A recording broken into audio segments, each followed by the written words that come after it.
$14,200. Her name. Her account. She had never opened it in her life. She sat at the kitchen table with a newborn asleep in the next room and a statement in her hands that shouldn't exist. She traced it back to a prenatal appointment, to a clipboard she had handed to someone she trusted completely. What she found next was worse. The woman who planned her baby shower was the last person who saw it coming. Maya and Renee had known each other for 11 years. They had met before Maya met Darius. Renee had introduced them. A mutual friend turned sister-in-law, the kind of relationship that feels like it was always supposed to exist. They had dinner together every few weeks. They texted every day. When Maya got pregnant, Renee was the first to know after Darius. She came over the same evening. She brought food, sat with them on the couch while they called family members one by one. She went to the first ultrasound. She drove Maya to prenatal appointments when Darius had work conflicts. She planned the baby shower. 38 people came. Renee had rented a private room at a restaurant, ordered a custom cake, organized games and handmade gift bags. It was the kind of event that takes months of planning. Maya stood in the middle of it feeling genuinely overwhelmed, in the best way.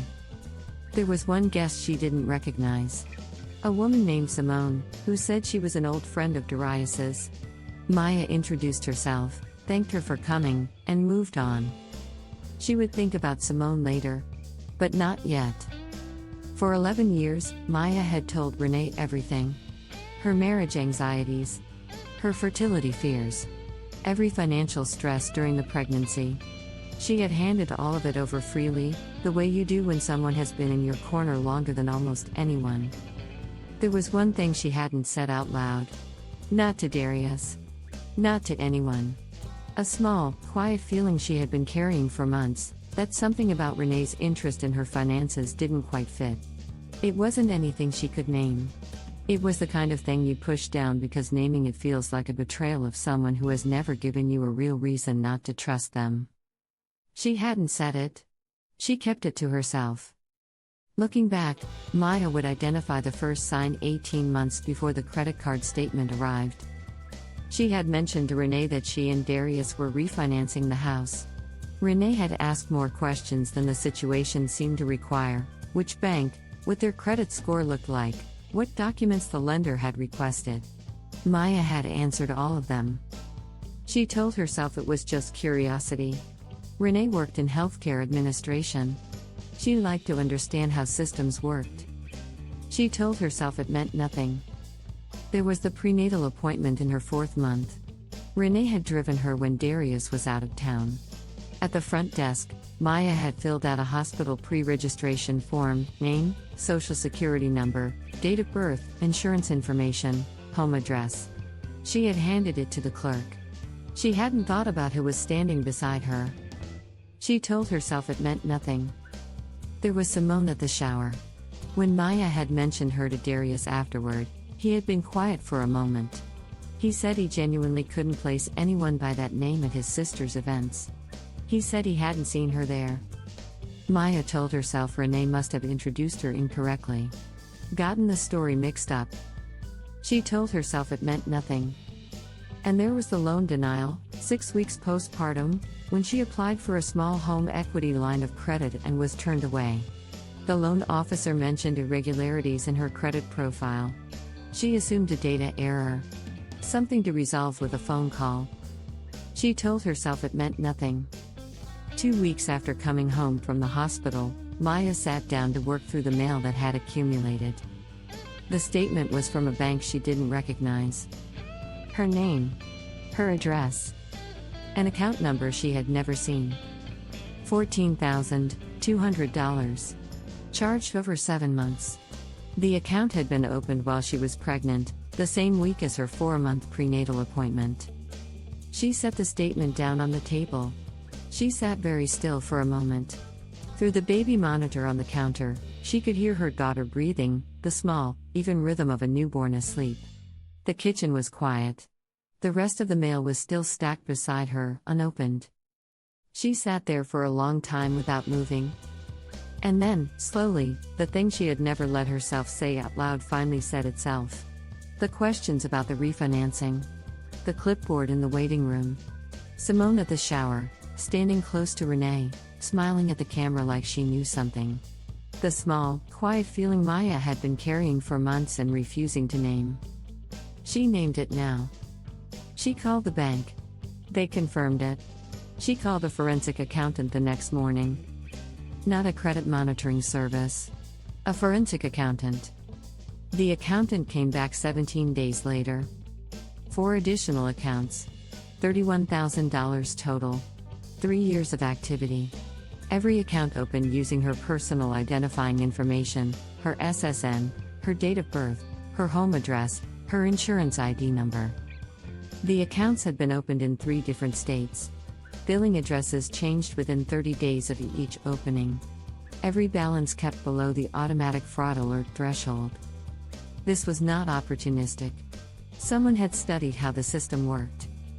Maya made one more call. She asked Darius, quietly, carefully, if he had any idea who Simone was.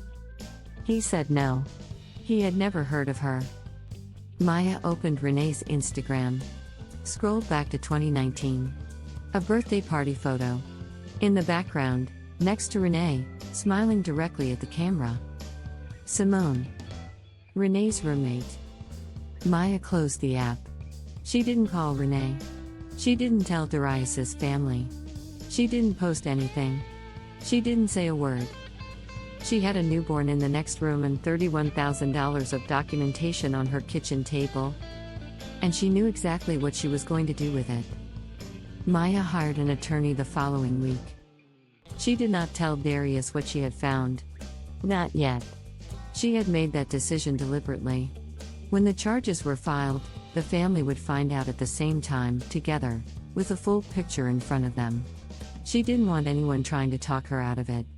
She didn't want a conversation that could be overheard by the wrong person. She wanted it to land the way it deserved to land, all at once, with documentation behind it. So she worked alone. She built the file during nap times. The baby slept in 2-hour windows, sometimes less, and Maya used every one of them. She would settle her daughter, wash her hands, sit down at the kitchen table, and open her laptop. Medical records. Appointment confirmations. Her copy of the hospital pre-registration form. Insurance correspondence. Bank statements going back 3 years. She labeled each document. She built a timeline by date.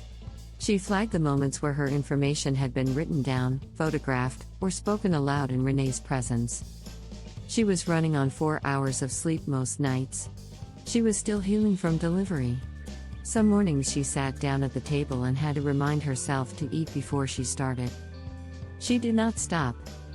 When she walked into the attorney's office with everything organized into a labeled binder, the attorney looked through the first few pages and stopped.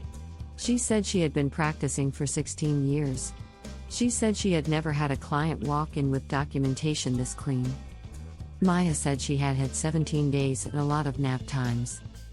The forensic accountant traced each fraudulent account back to a specific piece of identifying information, and to the moment that information had been written down and handed over. 3 of the 5 accounts linked directly to the pre-registration form from the prenatal appointment Renee had driven her to. A 4th linked to Maya's insurance card, which she had handed to Renee 2 years earlier to photograph during a benefits question call.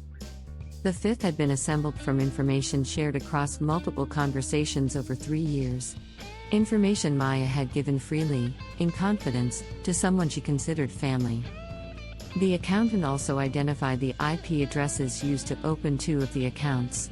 They traced to the same zip code as Renee's apartment building, the building where Renee and Simone had lived together for 4 years. Maya's attorney packaged everything: the timeline, the document chain, the IP trace, the full financial records. They walked it into the DA's office. Renee was charged with 5 counts of criminal identity theft and financial fraud. Simone was charged separately, 2 counts. Her IP address had been confirmed on 2 of the account openings. Darius's family found out the week the charges were filed. His mother called Maya and stayed on the phone for 40 minutes. His sister drove over that evening. Renee, who had introduced Maya to all of them, who had been at every holiday, every birthday, every family gathering for 11 years, was removed from the family group chat before the week was out. Renee's employer was notified as part of the investigation. She worked in healthcare administration. The field has its own licensing board, its own conduct requirements. The criminal charges triggered a mandatory review. She was placed on administrative leave within 10 days. Renee pleaded guilty to 3 of the 5 counts. Full restitution was ordered, $31,000. Plus legal fees. Maya used part of the restitution to open a college savings account for her daughter. The first deposit was $14,200, the exact amount from the account opened using the hospital pre-registration form. The one Renee had watched her fill out in the waiting room. Maya wrote 2 words in the transaction notes field. Opening deposit. Renee had been planning this before the baby existed. She organized the shower. She ordered the cake. She wrote the name on it in custom icing, the name of the baby she had already decided to steal from. And she had used the prenatal appointment she drove Maya to, the clipboard, the waiting room, the form Maya had filled out with Renee sitting right beside her, to open the account that started everything. The career Renee had spent 11 years building in healthcare administration, the job that gave her access to how medical forms worked, how systems moved personal information, how identity documents flowed through institutions, that career ended because of what she did to Maya. She had spent years learning how to exploit a system that trusted her. She used every bit of that knowledge on the one person who trusted her most. Maya did not spend those months angry. She spent them focused. There is a difference. Anger wants to be felt. Focus wants to be used. She had a newborn, a binder, an attorney, and a closing window. She chose to be useful to herself. The restitution came in full. The college fund is growing. Some people show up for you. Some people show up to study you. Maya learned the difference. She wrote it down. And she handed every document to someone who knew exactly what to do with them. If this story stayed with you, subscribe. We share stories like this every week. And if someone you trusted has ever used that trust against you, tell us in the comments. You are not alone.